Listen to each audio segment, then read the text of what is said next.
Welcome, welcome. I feel like one of those podcast people who's like, welcome back to the show. Today we have, but anyway, I don't really have a show.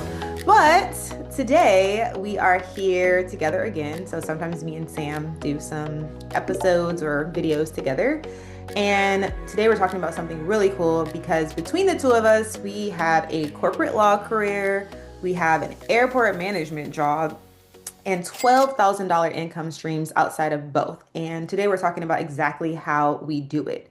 Okay, so as you know, I am Ashlee. I'm a corporate attorney who also does private money lending. I teach private money lending. I'm a real estate investor, and I have created systems so that my money works while I work, right? Or while I sleep, that's the goal. And Sam, tell us about you. Hi, everybody. I'm excited to be here with Ashlee because Ashley's awesome. Um, my name is Samani Carter, or Sam. I joined corporate America, went by the first three letters of my name, Sam. I am an airport manager and business owner, and also real estate investor, lender as well, and also equipment financer. And that's what I do. Awesome. Thanks for being here. I know this was impromptu, but sometimes I just gotta strike the iron while it's hot. All right. So we're gonna get into each of these eight streams that we're sharing with you, and then we're gonna let you know, like based on where you are, which ones might make more sense for you. So the first one is actually something that we both do, private money lending, right? So this is direct lending from the lender to a borrower. That could be an investor, it could be a business owner. And this is an additional income stream that both me and Sam do. So I'll share a little bit about how I got started in private lending and how it's going. And then Sam can share. But for me, I stumbled upon it on accident, of course. So I wanted to do a fix and flip, and a good Samaritan attorney redirected me politely, and I'm so glad that he did. So now, most of my loans are flat fee loans, and they're usually like paid in a balloon payment at the end of the term. But I do have a current loan, and that one is generating about 1,000 a month. So that's the first one. I'm realizing that I don't like the like monthly servicing type thing. I really do like just the big balloon payment, but it's still, since it is being paid monthly, I'll count it as an income stream. And if it wasn't being paid monthly, I would probably just take all the big profits and divide them by 12. So that's the private money lending side. I'm actually actively looking for another loan, which I imagine will end up being a monthly payment because I think borrowers, some are particular and they like monthly payments, but others are like, oh, I'd rather pay at the end. So we'll see what this new borrower says, but that's my first income stream. I've been doing it for 4 years now, and it's going great, and I love it, and I love exposing other people to it. So, and I only lend based on real estate. So, what about you, Sam? I love that. I love that. Yeah. And I'm curious of why you prefer that structure. But for me, I actually started by accident. So I am in the aviation space. I said in airport management, and I started in airport management in college, and I still wanted to stay in that industry, but I also wanted to make more money. And at that time, while I was in college, very young, and got that position, I wanted to make more money. So, I checked out real estate. And at the time, the broker that I built a relationship with told me that I didn't make enough. I need like 80,000 down to buy a house. And that was the only way I thought I could make additional money, in the real estate space is be a real estate investor. And so I started doing more research of what else can I do with minimum money since I hardly had any and to increase my monthly cash flow. And so I learned about vending, spent some time researching that, got into vending, built routes, vending routes, got up to over 30 machines. And eventually I got into building relationship with manufacturers, selling the vending machines. And then at some point, someone asked me, oh, do you accept financing? Do you do financing? Do you do installment payments? And didn't want to say no. I want to solve a problem. And so on the phone, I was like, well, let me call you back on that. I'll follow up. I didn't know anything about private money lending or financing, being a financer. I honestly only had one credit card at that time, and that was by, just coincidence. So did some research and did my first, loan on equipment, first private money loan. And so for me today, what that looks like is I still do equipment lending mainly on the small micro loans, small operator side. And between 5,000 to 12,000 is usually my average range. And so that's what it looks like. And, now I have more than 20 loans out on equipment, but they're always maturing because their average lifespan is anywhere between 6 to 12 months. So they're very fast. And Mhm. you're always replacing them. But what I find is because I'm also a distributor for vending and selling them, as people are buying them, I can provide the financing. And so that's how that works, you know, systematically. Okay, makes sense. So I That got in by accident. Yeah, both of us got into private money lending by accident, Yeah. which I find fascinating. So I think in terms of just time and energy management, I would say that my private loans take up, well, if I'm actively underwriting a loan, then it can take for me 5 to 15 hours in a week. If I am just in the repayment phase, it doesn't really take any time. I mean, what, 10 minutes to check if they made the payment and contact them if they didn't, or no time if I'm just waiting for the payment at the end. So very low time commitment. What would you say is your time commitment for private lending? I would say my time commitment. I mean, I like to try to not rush myself, but most of the time you can tell in just a day if somebody, you're comfortable borrowing on them. But a lot of times, what I'm doing is I'm also getting documentation, business docs or business bank statements and so on, to see if they can really responsibly service the debt. And if I'm not going to put myself in a position, to where, I have a borrower that's defaulting, but usually a day you can tell. Usually though it takes about 2 to 3 days for them to submit all their documents. And then I accept, with the installment payments, I accept down payments. And so we usually release funds in less than 7 days. Okay, awesome. So still low time commitment, it sounds Yeah. like. Awesome. So that's the first one. Okay, so private money lending, something that we both do.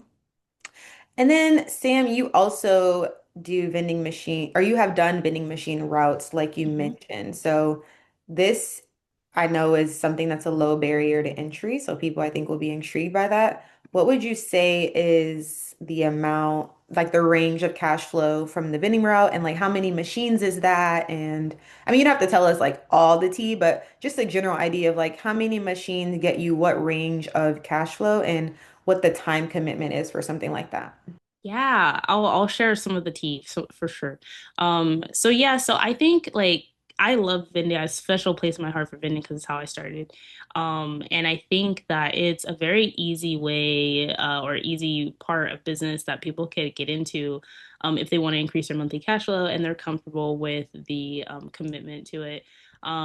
So to me, you usually can get into vending in less than 5,000, depending on if you want a new or used machine. Used machine, less than 5,000, usually like anywhere between 2,000 to 4,000, sometimes 1,000, sometimes even less. I bought machines for $500. So, but assume that you may have to replace parts. And then new machines can go all the way up to like 40,000, but it depends on niche and how simple those machines are. But you're if you're doing the typical snack beverage machines, 5 to 6,000, you're in that range. As far as cash flow, traffic, location, just like real estate, right? There's a lot of overlapping things. So you can see some vending machines making on average close to 1,000, right? 500 to 1,000 a month. And then in really good locations and niche machines that are larger and really serving the audience with high traffic, I've seen machines make more than 10,000 a month. So yeah, so it's pretty cool, but that's not your average use case for most small operators. This is like, oh, this is in an airport, high traffic, it's a big machine, and so on. And it's niche, and the price point is probably higher. So not your usual use case, but it's occasional, location dependent. Um, I think I missed some of your other questions. I think you got it. So I think the last thing is just like energy commitment. Oh yeah. Like how So much time? Because I mean, we're talking about working a full-time job, right? And your job is way more demanding than my job, I would say. I mean, at least in terms of your time and energy, because it seems like you're on call 24/7, but that's another story for another day. But given your full-time job commitment and someone considering, adding this as an income stream, what can they expect in terms of time commitment? Because the people that I know who are professionals, engineers, doctors, lawyers, they're exhausted after work. So do they gotta now go and get on their knees and be fixing machines or like what's that look like? yeah, I appreciate that question. It's a good question. And I think everybody should evaluate that honestly before they commit to any new business commitment or opportunity. So for me, when I got started, the time commitment for me as an airport manager, after hours, I would go in and refill vending machines and restock them, repair them, clean them, and so on. And then also on my weekends, and the time commitment there with even just at the time when I started a 4 machine to 6 machine route, usually just an hour to an hour and a half. So not that long. And it depends That's for on one machine though? that's for the whole route. Oh, the whole route of how many machines? So it like for 4 to 6 machines when I started, Okay, an that hour would and be a half. like an hour, hour and a half. And I Okay. only say that because they were relatively close together since you want to position them to be close in the route. Mhm. You don't want machines to be like 40 minutes apart from each other. You want Mhm. them to be like 5, 10 minutes, 15 minutes, at most 20. So they're fairly close. And then the other thing is how you're gonna get used to restocking them super fast. They have similar products, right? And I often encourage people not to let the machine get empty. That's not good operation. So, it's maybe you're missing some rows, or maybe you're missing some things in the back and you're refilling it to max out that row. So it shouldn't take you that long. So considering all that, then an hour, hour and a half. Now, when I got to over 30 machines, it took me about 3 hours, right? And that's because there was quite a few machines. And a lot That's of per times, week, right? 3 hours per week. yeah, Okay. yeah. Well, actually, I'm glad you asked that because actually, it was more like every 2 weeks. So I'm not going all the time. That's every 2 weeks. And for some of them, I wouldn't go for like 3 weeks, like at most, on the slower locations. But yeah, every 2 weeks. Okay. That's good to know. Yeah, Thank you for yeah, that. All right. So far we got private money lending, we got having a vending machine route. And then another way, so one of my ways is real estate, of course, right? So yeah. real estate is one of my favorite investment vehicles. And my strategies are buy and hold. So haven't done a flip yet. When I wanted to do that flip, that lawyer redirected me and I ended up private money lending. So just maybe it's not in the cards for me. I don't know. But so far it's been buy and holds, and the strategies I use are short-term rentals, mid-term rentals, and long-term rentals. Now, Nice. these definitely have different time commitments depending on which one you choose. I would say the most time is short-term rental for sure. Even if you have a co-host, even I if agree. you have a good cleaner, it's still a time commitment. And I would say that time commitment is about um 2 to 3 hours a week. And it's just people are people. Okay, I have so many stories of egregious Airbnb guests. But we won't get into that. But yeah, so short-term rental is definitely more time commitment. The cash flow is less steady, at least for me, it was less steady. And I would say just across all the strategies, for me, real estate brings in between 3 and 5,000 a month, sometimes 6,000, depending on how your short-term rental or your mid-term rental is doing. But the most time is definitely short-term rentals. Mid-term rentals, you're really spending time between tenants. So, like, let's say you have someone who's in there for 4 months. While they're in there, it's really not much of a time commitment. Unless there's like a roommate conflict or something that you have to step in for, which I have not had to do, except actually I had to do that with long-term tenants. But unless there's a conflict, it should be a low time commitment. But when that tenant moves out and now you're onboarding a new tenant, that could be like 5 hours total because you're responding to inquiries, you're doing the background check, credit report, communicating with the tenant, making sure everything's clean for them to move in and, giving them the keys and all that, signing leases, that is the time commitment. Now, long term, I would say it's even less of a time commitment, especially if you have a property management company. It's not as passive as something like private money lending, so don't get no crazy ideas. But it is definitely passive enough to do while you're still working your job, right? So I have some properties where I have property management companies, and then I have other properties where I self-manage. The self-managed ones, I would say maybe like an hour a week, right? Some tenants are way more demanding than others and just need more. Like I have a tenant who's just constant drama. Like it's always something. Like and it's not necessarily like something's broken, it's just like their life drama. This is the reason why rent is late or whatever, blah blah blah, like that kind of stuff. And then I have tenants that I do not hear from. Like I have a tenant in North Carolina, like don't say nothing. They don't say nothing to me, right? And then they can rate when they pay their rent on the system that I use, they can like rate their happiness level with like the unit, and he always puts a smiley face. And I'm just like, if you happy, I'm happy. Okay. He pays rent on time. He don't got nothing to say. But then you have other tenants who like always got drama. So it really just varies. Um, and then it also varies based on weather. So Ohio tenants, you got frozen pipes, you got snowed in nonsense. Same thing with Illinois. Whereas in California, nothing to do with weather, right? So it just that will also determine like how much the time commitment is. But I think real estate maybe slightly higher barrier of entry. So unless you're buying properties at auctions, you're going to be, doing some creative financing or putting a big down payment. And then also having reserves to keep that going can be a burden, but it can be steady cash flow, very predictable, especially if you have Section 8 tenants, or some other government program where they're paying. And if you acquire a good amount of properties, you can be building wealth from multiple angles, right? You can be building appreciation on one side and getting cash flow on another side. So it's a beautiful thing. So that's one of the ones that I use. All right. That's the third strategy. All right, Sam, tell us about I love that. master leasing and rental arbitrage. This is what we want to hear about. Tell us. You're so funny. I actually really love your strategies. And I totally agree with the point of the short-term rentals. Short-term rentals are way more time commitment than a long-term rental. I feel like long-term rental, you just set it, forget it, and unless you have a problem, you don't hear from the tenant. For master leasing, I'm basically doing the same thing.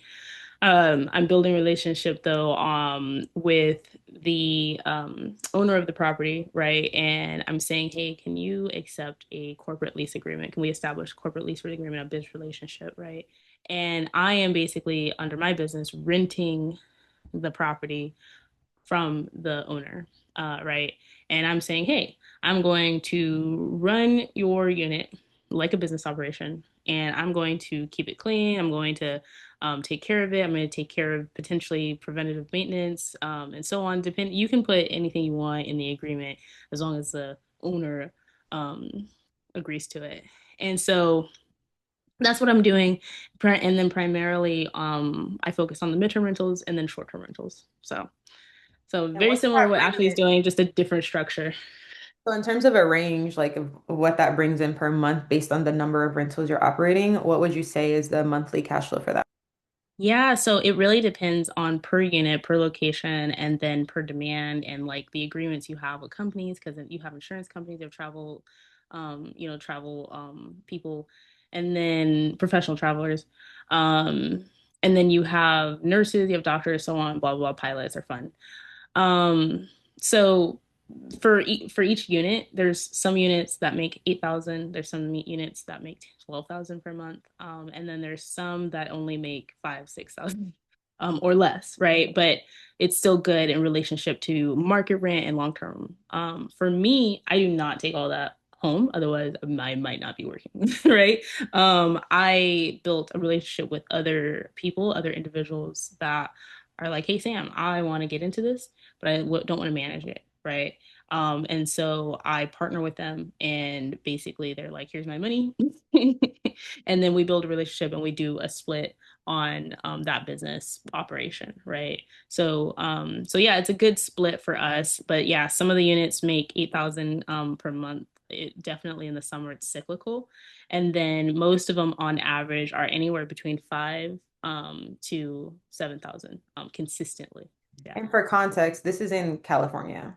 Yeah, this is California. Yeah, sorry. Yeah. So that is important because, I mean, they're doing well for market rent, but if you go outside of California, you might not get the same rates for a lot of different areas. So yeah, that's a really good point. A lot of areas I notice make maybe 1,000 to 2,000 over market, and it's hard to make more than that. And you get that because especially the inland markets and so on. So yeah. Yeah, and just to there's two things sticking out to me. Like, first, you are not buying the property to do this, right? So it's a lower Yeah. upfront cash commitment because Yep. it's you're leasing someone's property and they're allowing you to run a short-term or midterm rental.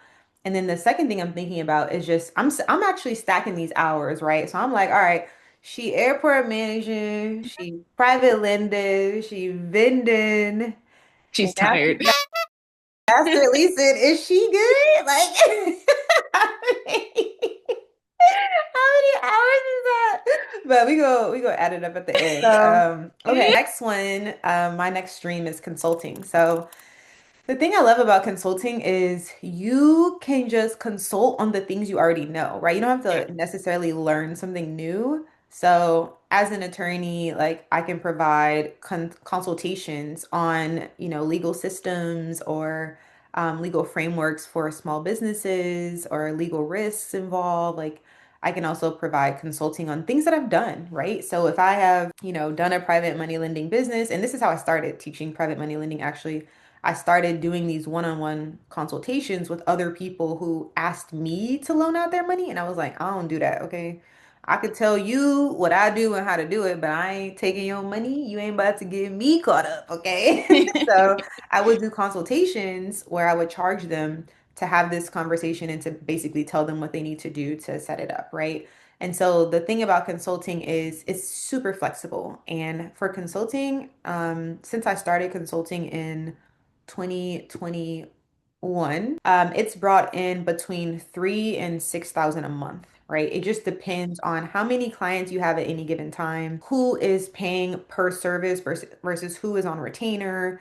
So it depends on a lot of things, but it can be very lucrative. And what I like about it is it's just me taking what's in my brain and giving it to somebody else, right? I don't got to do a lot of things. I don't need to prepare a presentation. It's literally like I just already know this information, right? So I do real estate investing consulting. I'm working with a client right now who's about to close on a triplex, but she had never purchased real estate before, right? So for her, it's valuable to talk to someone who has been in this space and who is not interested in the transaction, right? Not the realtor, not the mortgage loan originator or whatever. And so that's what consulting is for me. And I would say the time spent per week, it really depends on the client because I've had clients who have been like, they are very needy and need 5 to 10 hours a week. I've had clients who just need something once a month. And so it just depends on how you set it up, but you can control that time, right? You can say, this is how much time I'm willing to put towards this. And so when you do have someone who needs your help, you can say, look, I have this many hours available. Or sometimes with consulting, they're paying you to do it for them, or they're paying you to just tell them what to do, right? So that also um, can affect the time commitment because for the clients that just want me to have a conversation with them and tell them what to do, and then I don't have to do anything after that except send the invoice, those are easy, right? Because I'll just walk away and I've already given you what's in my brain and now you're gonna go do it yourself. It's a little more work for the ones who are like, okay, great, thanks for telling me that. Now can you go do it in my business? Then it's like, all right, now I gotta put time aside to get it done. So that's consulting and it's whatever you already do, right? Uh, if your full-time job is grant writing and it's not a conflict of interest for you to provide that service, then do some grant writing on the side. If your full-time job is, I met this woman who works for a eviction. a company that a law firm basically that specializes in evictions, but for landlords. And I was like, you know how many landlords would love to talk to you? Okay, like especially in California. This is in California because, California is a very tenant-friendly state, even if you are a squatter, which is insane. And I was like, you know how many landlords would love to talk to you just to get some information? Like, girl, you better get you a payment link and it's a Zoom account. I don't know. But yeah, so consulting doesn't have to be super complicated. I don't even have a website for consulting. So, I mean, not for all my consulting. For real estate consulting, I do have a website, but just for like general consulting or some of the other things I do, I don't even have a website, right? I got an email and I got a cell phone. I got a Zoom account, a payment link. It's in your brain, right? So that's the cool thing about consulting. All right, so that's number five. Okay, number six is equipment financing. I feel like yours are just so much cooler than mine. Like Oh my when I gosh, say stop it. when I Yours say are so mine, like cool. people know the words I'm saying, but when I say like master lease or like equipment financing, they're like, what? So yeah, tell us what equipment financing is. Yours are super interesting. Like, no, we're the same. In fact, I feel like yours are like more. I just found a more complicated way to do things that I fell into accidentally. Um, yeah, so equipment financing, again, I explained how I got into it, on the vending side. And so really I am basically doing the same thing on a private money loan that you would do with real estate, right? Is I'm making a loan, right? And I'm securing it by the asset, which is the equipment in relationship with the business owner, right? So it's a business purpose owned to fund equipment, which is the asset for that loan. And that's how you secure it, right? And so if that person defaults, I repossess the equipment. So that's all I'm doing and it's oftentimes incidental to my business. And so I sell equipment, right? And I finance it. And I also do leases on equipment as well. And so I found that it's been amazing, but it's also very much a niche. The dollar amounts for me have been interesting and rewarding because I'm supporting a small operator. I'm making it affordable for that business owner. And then they are micro loans, right? And micro loans are usually anything less than 25,000, and these are typically 5,000 to 10,000. Um, so yes, that's that's what that looks like on my side. And right now, today, I have more than 20 loans at any given time, usually. And so that's been exciting. Wow. So more than 20 loans. What is the time commitment? Like on a weekly basis, what we talk about, how much you add? You know, there's only 168 hours in a week. I would just like to point that out. Yeah. But yeah, what? Well, What's keep the in time? mind, so the loans are typically anywhere between 150 to 250 per month, and some of them can be more, the highest has been 500 per month for a really short installment payment. But the time commitment, hardly anything. I mean, if nothing goes wrong, once you establish that loan and that lease, the finance relationship is quiet unless something's going wrong, like somebody's late by 10, 12, 20 days, and you're like, hey, what's going on? And oftentimes if that does happen, you're concerned about the borrower, maybe do a wellness check, or maybe they forgot, or maybe, hey, if you're having a hard time, let's talk about it. Don't disappear on me, and let's, reposition ourselves. And, if we need to lower the payment, or take half this month and then extend the life of the loan, but collect more, interest, then we will do that. So that's the equipment financing side. Okay, good to know. Very interesting.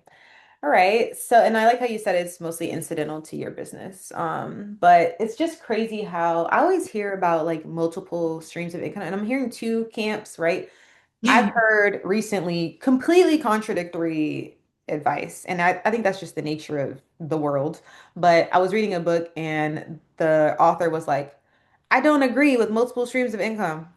Meanwhile, a couple weeks later, read another book. You have to have multiple streams of income. I'm like, bro, how do y'all talk to each other? Because y'all saying opposite things. And I really think it's like a matter of what works for you and, your life. But Yeah, another thing with the multiple streams is like, how related are the streams? Because I don't think the idea was that we're supposed to have like multiple streams across a bunch of different industries, right? I yeah, think it's more about taking what you already are doing and creating more streams from that. But Mhm. that's a whole other conversation. But it was just something I was thinking about when I was thinking about how different some of these things are, but then how much overlap there actually is. So, In fact, and speaking of yeah, I totally overlap, agree.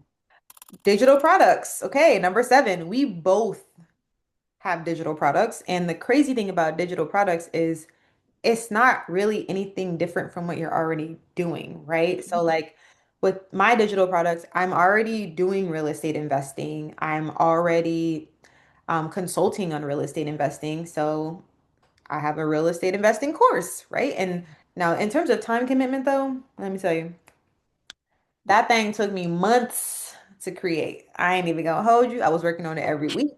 It took me hours. I would say like maybe like 3 to 5 hours a week for at least 3 months. Because like I wanted to put as much as I could in it. I wanted it to be really helpful. I wanted it to be really good. I wanted to say the things that I didn't learn in the first real estate course that I took. So I think I was putting a lot of pressure on myself, but it doesn't have to be all that. But you put all that time in on the front end, but then now the asset is created, right? Now you have the course. You don't have to create it again unless you did something like what I did. So my course is hybrid. So they have the pre-recordings and the modules and everything, but there's parts throughout the course where they can actually book a consultation with me before they get to the next stage because I'm all about action. Like, I am not like a just sit back and do it at your own pace and then never do anything. I don't like that, right? So I was like, I'm gonna put some consultations inside of the course at certain stages so that I can have a one-on-one with this person and be like, okay, so what's up? Like, you on Woo! module 17. What we doing? Like, what's the next step? You know what I'm saying? But I think that helps people execute, right? And so, like, one of my students, the one buying the triplex, like, it's because she booked a consultation. And I was like, that's great that she's doing the videos and whatnot. But have you talked to a loan originator? You got a pre-approval yet? She was like, no. I was like, that's what you need to do. Call him right now. Call him right now while we on the Zoom. Okay, I want this to get going. So being able to do that definitely creates more time commitment. Because a student will just book with my link, and all of a sudden now I have another hour that I'm committed to this week, 2 hours, 3 hours. But you don't have to set it up that way. And a lot of courses are self-paced. But once you put that time in on the front, it just is what it is. My course is 997 right now. So it really just depends on how many I sell in a month, in terms of the cash flow. And I don't have like a subscription component to that course, so it's not an ongoing thing. But yeah, so if I sell five in a month, that's 5,000. If I sell zero in a month, that's 0,000, and etc. So, what about you? I love that. Yeah, there's a lot of overlap there. And I'll kind of mirror exactly what you just said. I think that, for digital products, a lot of times I started it without even really thinking of it as a digital product. It's just something that, is a quick guide or resource that somebody can use to supplement their education, their own research or something by leveraging the experience I already have. And either sometimes it takes you like, I agree, actually, some of them took me quite some time, more than a couple weeks to create. And then some maybe a couple hours simply because again, you're experienced in this and so you just quickly like create it. But somebody who doesn't have experience might not be able to build that in such a, quick time. So I was kind of, with those digital products and those supplemental education products, it's kind of like, oh, here's everything that I didn't get when I started. Um, so there's that. A lot of times they're supplemental to a program that I already have, like the equipment program, or the vending program that I have, breaking down those different concepts and just having a quick guide, or it's a printout and they could go together and you just have to buy it together, or it's included in the main price, right? And it just supplements that. Or there's agreements, there's so on, all those supplement like education that is already there. And again, it's incidental and related to the business. So they just all complement each other. So either it's on vending, it's on master leasing, it's on, anything else as far as micro monies and so on. Yeah, I like that. And that's what I meant by like having those multiple streams, but within a stream that already exists, instead of Yeah. me just randomly being like, I'm gonna make a candle making course. And I ain't never made a candle a day in my life, right? Like I that's don't even know how to not start that. right. I'm It's like, I like, don't what even is, know where to start.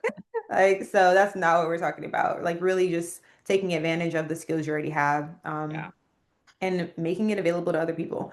Okay, that was number seven. The eighth income stream is coming from Sam coming in hot. Okay, because look, I don't know how many hours she has left in the week at this point, but she has connecting borrowers, like business borrowers, or I guess consumers, with lenders who can provide them a loan that maybe she cannot fund herself. So that is another stream of income. And we would love to know how much money is that bringing you and how much time is involved in this. Yeah. Thanks for sharing. And yeah, thanks for bringing that up. So the time commitment is pretty minimal. I mean, if there is something that is definitely like progressing and there's a serious borrower, there's somebody who's serious in, building a relationship with the lender and getting a loan, the time commitment is less than 2 hours a week. So, um, so there's that. Let's start there. It's very minimal, right? Because again, I'm just connecting them, right? And I'm acting as like a finder, or supporter, or so on. But soon, I'll be more than that soon because we're both working on our MLOs. So that'll be cool. How much that's bringing in per month? So it really depends on the loan.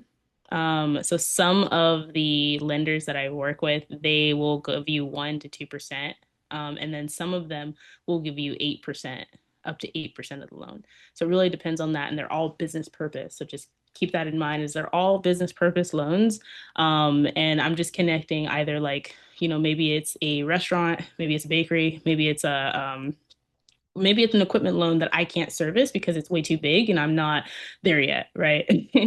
So all of those, and then it'll be anywhere between 1 to 8%, depending on the lender and the relationship I have with them and what we've agreed to. So, but the time commitment again is fairly minimal. Yeah, and oftentimes you'll find that some of these loans take time because the lender's underwriting it. So however long it takes, and I might help with acquiring all these documents, communicating the needs, and so on. And then what that looks like is okay, we'll meet an hour today and an hour next week after you have all this.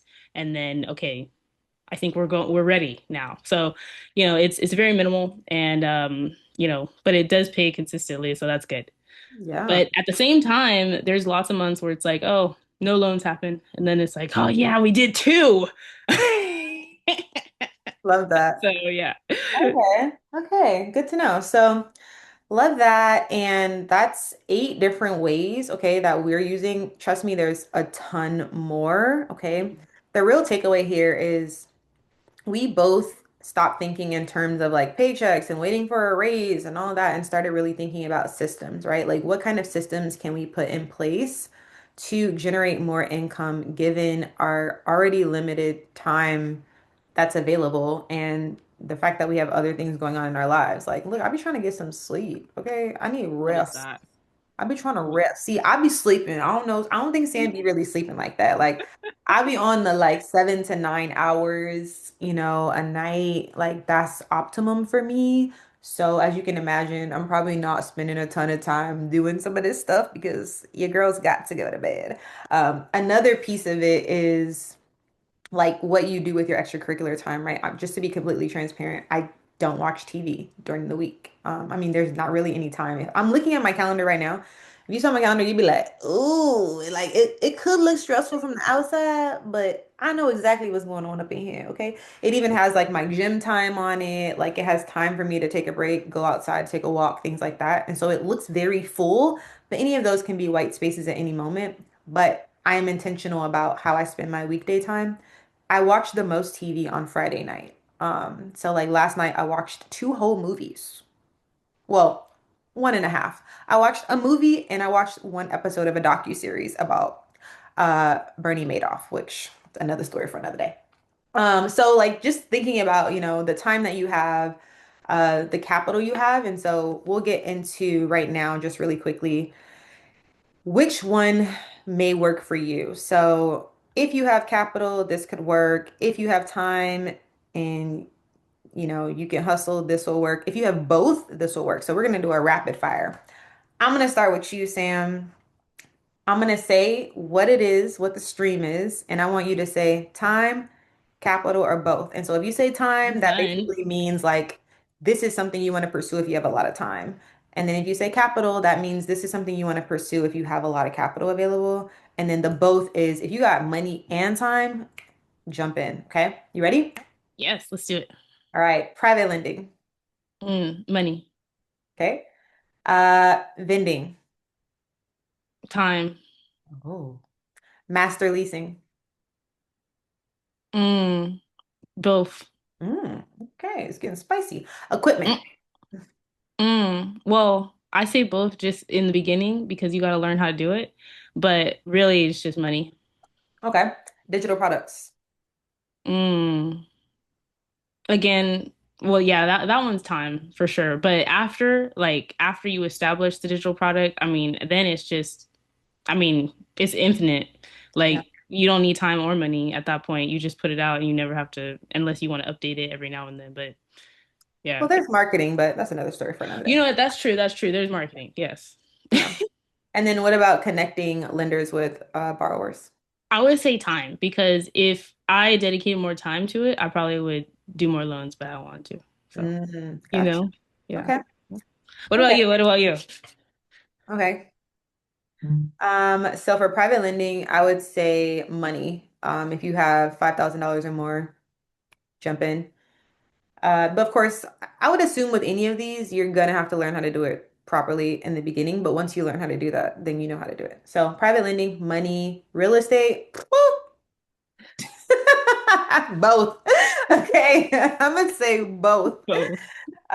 Consulting, definitely time. Um, Digital products, I would say time, actually. So, and then if you have to get the product out there, then definitely money for marketing. It's not, the world we live in is not one where you can just create something and think that people are going to come to you unless you are already like very well known or you have a vast network. Even then, you still have to tell them that you did the thing, and that's marketing. So, Yeah. yeah. I hope that was helpful. Okay, so again, this is the 8 ways that we earn money outside of our 9 to 5 jobs. We are both full-time employees, so don't get it twisted. We are not super women, we're not superhumans. We just have concrete goals and a strong desire to get this money and get this freedom. Okay, that's really what it's all about. Any final takeaways from you, Sam? Yeah, no, I agree. I think that all of this, depending on your goals, is going to determine what option you want to do, or if you want to pursue, if you're just motivated to say, "Hey, I'm not attracted to any of these options, but now I'm motivated to research a different option, to increase your monthly cash flow and to contribute to your financial independence goals." And so, hopefully, all this helps to either inspire you or interest you to learning more. So, Awesome. Thank you so much for your wisdom, and we will see you next time.